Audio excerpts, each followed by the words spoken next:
gonna take my horse to the old town road. I'm gonna ride till I can't no more. I'm gonna take my horse to the old town road. I'm gonna ride till I can't no more. I got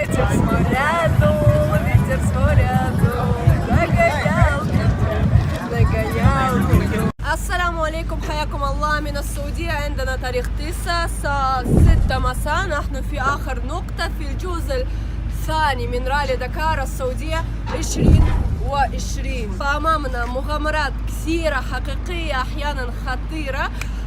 لازم لذلك تضغطوا لي سبسكرايب ولايك. سبسكرايب أكيد إذا مشتركين في القناة ما تضغطون، لأنه كذا يعني راح يطلع عدم الاشتراك. فإيش لازم أقول؟ أهلا بكم في قناتي بطاطا بيلاروسية.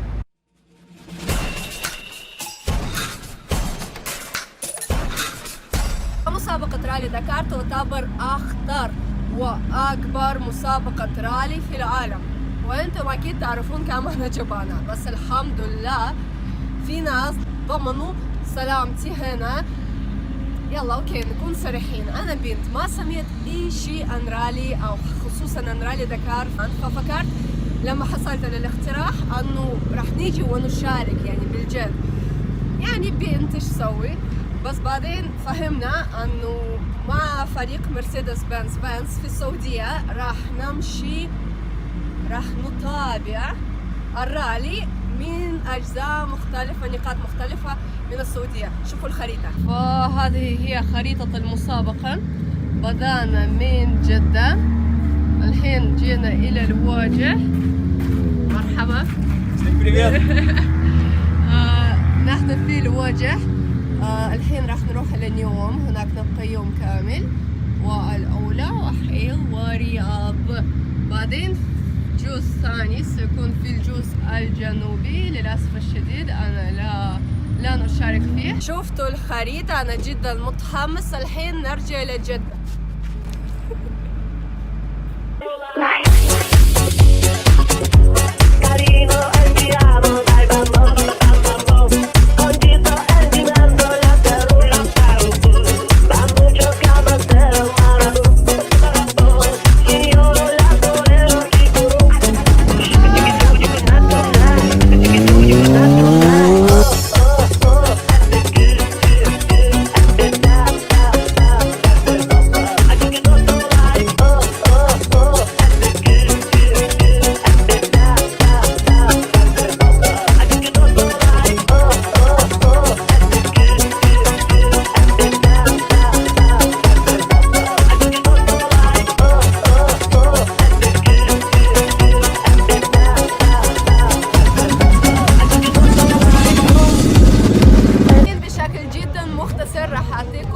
النقطة التاريخية عن هذا الرالي. فبدأ عام 1979. وين بدأ؟ في فرنسا. أول رالي وضع الشخص من فرنسا من باريس إلى دكار اللي يقع في إفريقيا. فأول 20 أو 15 سنة ما أتذكر بالضبط كان هذا الرالي في إفريقيا، وفيما بعد انتقل إلى أمريكا اللاتينية أو الجنوبية للأسباب المعينة. والحين من عام 2020 ول5 سنوات القادمة، يعني لعام 2024 سنتم هذا الرالي، رالي دكار في المملكة العربية السعودية.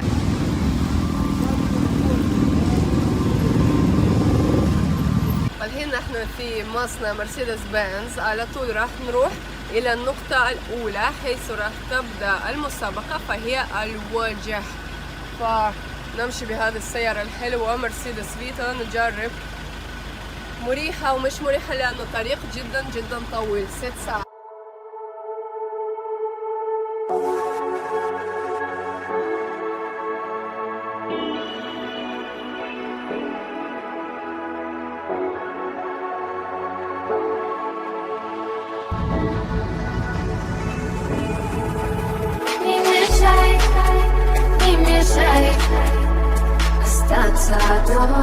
معايا بيتحل واللي تاي واللي تاي سودا looking for С мыслями не забывай. Я рисовал тебя, ты рисовала меня. Я рисовался, и ты рисовалась тогда. Моя ставка не зашла на N. خلاص وصلنا. صراحة أنا ما أعرف كم كان طريق أطول من المتوقع. طلعنا الساعة 4 الحين الساعة 11:30. كم طلع؟ نسيت. بس إيش أقول لكم أنه نمنا زين. هذه هي القرية، ما أدري مش القرية، البيفاك اللي راح نسكن فيها اليوم، مكان حيث يسكنون كل مشاركين في المسابقة. Yeah, I'm gonna take my horse to the old town road. I'm gonna ride till I can't no more. I'm gonna take my horse to the old town road. I'm gonna ride till I can't. That's the sound of the police. That's the sound of the beast. That's the sound of the police. That's the sound of the beast. That's the sound of the police. That's the sound of the beast. That's the sound of the police. That's the sound of the beast.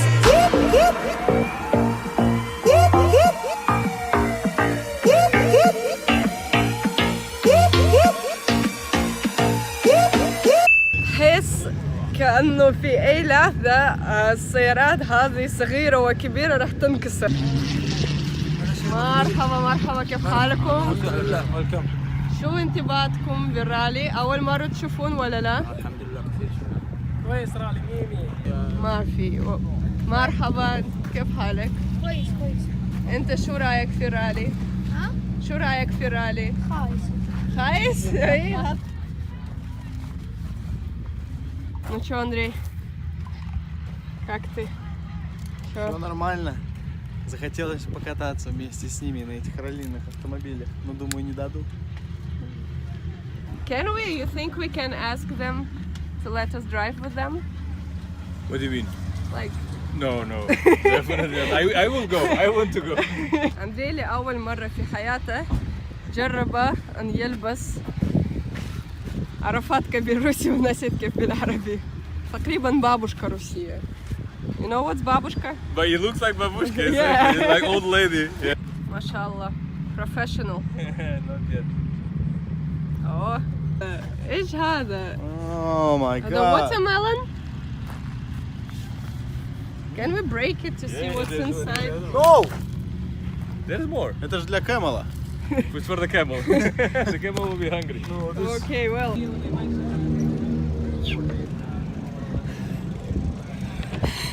جد أنا ما أصدق إنه أنا في السعودية. الحين وصلنا لبيفيواك.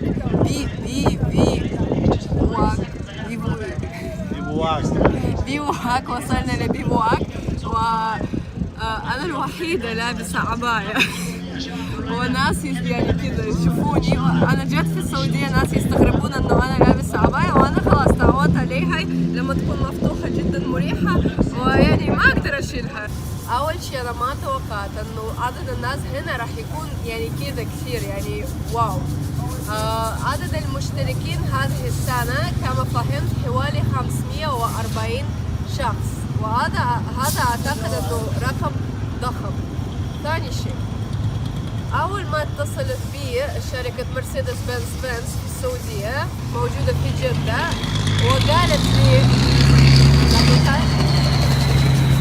واقترحت علي الرحلة، وقالت إيش ظروف الرحلة. أنا كنت أقلق كثير، وأقلق ممكن يعني أقول إنه يعني كلمة جدا بسيطة، لأنه يعني مثلا في بيلاروسيا لو سافرت 3 أو 4 ساعات في السيارة بعدين تعبانة يوم كامل، وهنا قالوا إنه كل يوم لازم نمشي 5 6 7 ساعات، لازم يعني نكون موجودين في السيارة جالسين، ويعني نمشي في الصحراء وما ادري ايش. فيعني موضوع تعب وموضوع ايضا الامان كان يهمني كثير. الحين اريد ان اشكر شركة مرسيدس بنز لهذه الفرصة لحضور هذه المناسبة الرهيبة والسعودية مرة ثانية، لانه الرحلة هذه جدا جدا مريحة.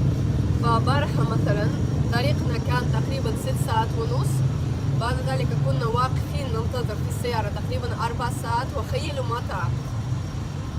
يعني ما في، يعني مثل ما قضيت الوقت في البيت كنت أشاهد فيديوهات أو تلفزيون أو أقرأ كتاب. ومن حيث أمان هذا يعني شيء ما يحتاج إلى التصديق. يعني نشوف هنا كثير من الحوادث. أول في البداية كنت أخاف شوي، بس بعدين خلاص يعني معروف عالميا أنه مرسيدس سيارات جدا جدا آمنة، بس لما تكون سيارة مريحة وآمنة والسير مقبول وتصميم حلو هذا إنجاز. فنحن الآن بقرب مدينة نيوم، يلا نروح نشوف إيش هذا البيواك. كلمة هذا حلوة. Stanza d'amore Maria Piacel Улетай, улетай Свой далекий космос и меня забывай Эти крылья мои, я не могу их расправить Крылья мои, я никогда не слечу Крылья мои, я не могу их расправить Крылья мои, мои, мои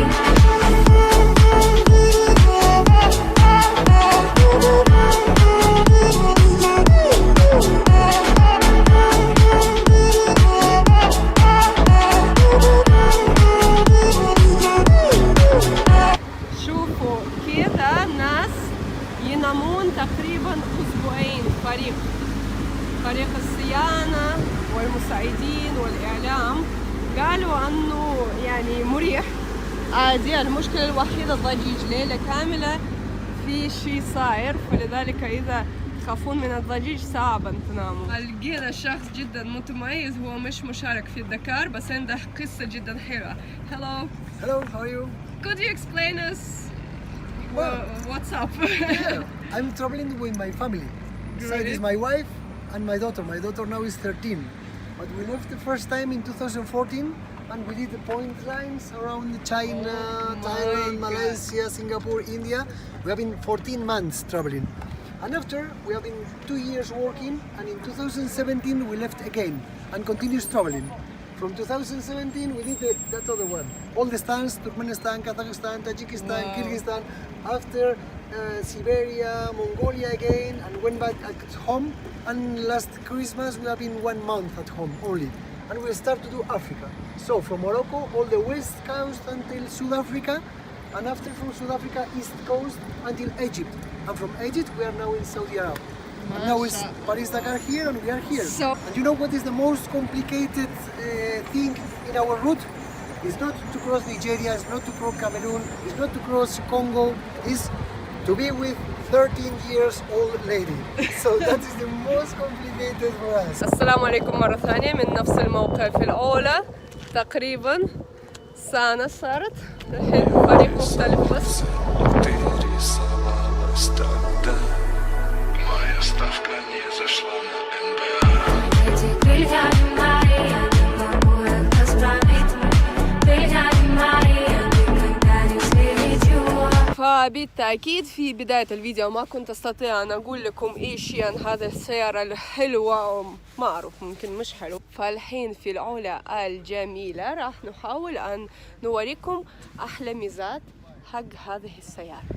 أكثر شيء عجبني كبنت يعني بالنسبة لي هذا الشيء جدا جديد. شوفوا لما ما عندكم حقائب في مثل هذا البوكس، أنا جدا تفاجأت.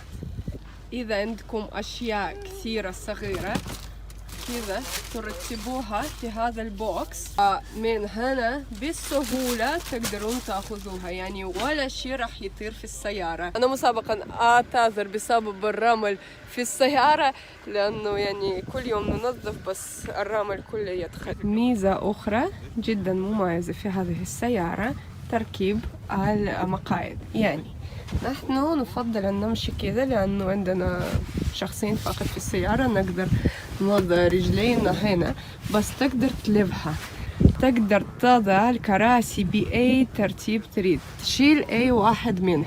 مثلا في تركيا يشيلون كل الكراسي ويعني يحطون يعني ترتيب 100% مختلف من الترتيب البدائي. أيضا في مثلث، وين المثلث؟ إيه هذا مثلث يشتغل فقط في الطريق، وهذا هو يصير لونه أحمر وبرتقالي لما في السيارة في زاوية أمية. تمام، يعني تنبيه جدا جدا واضح بالنسبة للجميع. هذه السيارة في المقام الأول كانت مصنوعة للأهداف المعينة، فهي مثلا قطاع السياحة أو لرجال الأعمال أو أوائل كبيرة اللي عندهم السواقين مثلا. فكما تشوفون الصالون للسائق جدا جدا يعني عادي. مثلا كما تشوفون في من الداخل الصالون نقدر نفتح الباب، تأكيد من داخل الصالون نقدر نسكر الباب. فهنا تشوفون الزر، تقدرون تختارون ريجيم ايكونومي، كومفورت او مانيول. ايضا كليمات كنترول، تختارون درجة الحرارة، وايضا يعني ممكن تختارون نوع من درجة الحرارة هنا عند مكان السائق.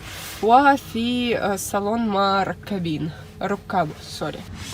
عندهم هذا الشيء اسمه لين كيبين اسيستنس، اللي ما لما يعني تمشون في الخط ما يخليكم تطلعون، يعني يخليكم تطلعون بالتأكيد، بس إذا طلعتوا شوي من الخط السيارة تسوي لكم التنبيه. كصاحبة الشركة السياحية أنا أضمن لكم 100% أن الزبائن راح يكونوا مرتاحين، خصوصا خلال رحلات طويلة أو مثلا عند الاستقبال والتوصيل إلى المطار. أنا جربت والحين يعني أقدر أقول هذا الكلام.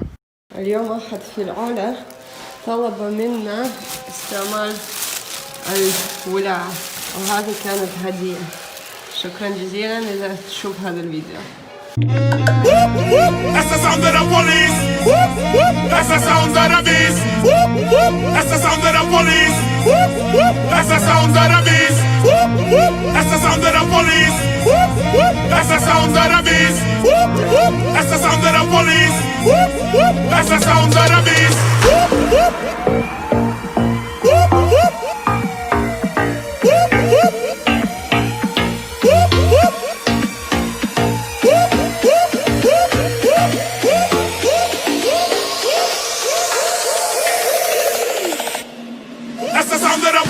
واضح الحمد لله، انطلاقة جيدة والموقع جيد والأمور تمام جدا خجلانين انتم. أول مرة. اوكي، السؤال ليش انتم مش بالشغل؟ شركة والحين اجازة؟ نعم، يوم الخميس اجازة علشان نجي للرالي. والله.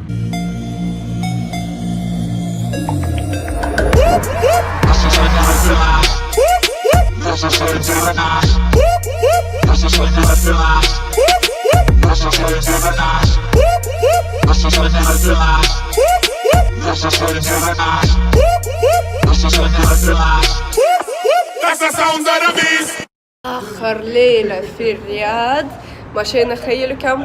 2350 كيلومتر في 6 أيام. مشكلة وحيدة شعري، باقي جدا حلو، مرتاحين مبسوطين، استمتعنا كثير. شكر مرة ثانية خاص لشركة مرسيدس بنز والجي فالي للمعدات الصناعية اللي وفرت لمثل هذه الفرصة، والحين توفر لكم الفرصة لتجربة سيارة مرسيدس فيتو تيست درايف لكم. 3 فروع عندهم في السعودية، في مدينة جدة، في مدينة دمام، وفي مدينة الرياض. أنا تحت الفيديو أترك لكم الرابط. هناك يعني تروحون إلى الموقع، تملون الفورم وتسجلون لتيست درايف. فالحين أبي أقول لكم أنه جدا متشكرة أنه شاهدتوا هذا الفيديو للنهاية. أنا إن شاء الله أشوفكم قريبا، ومع السلامة.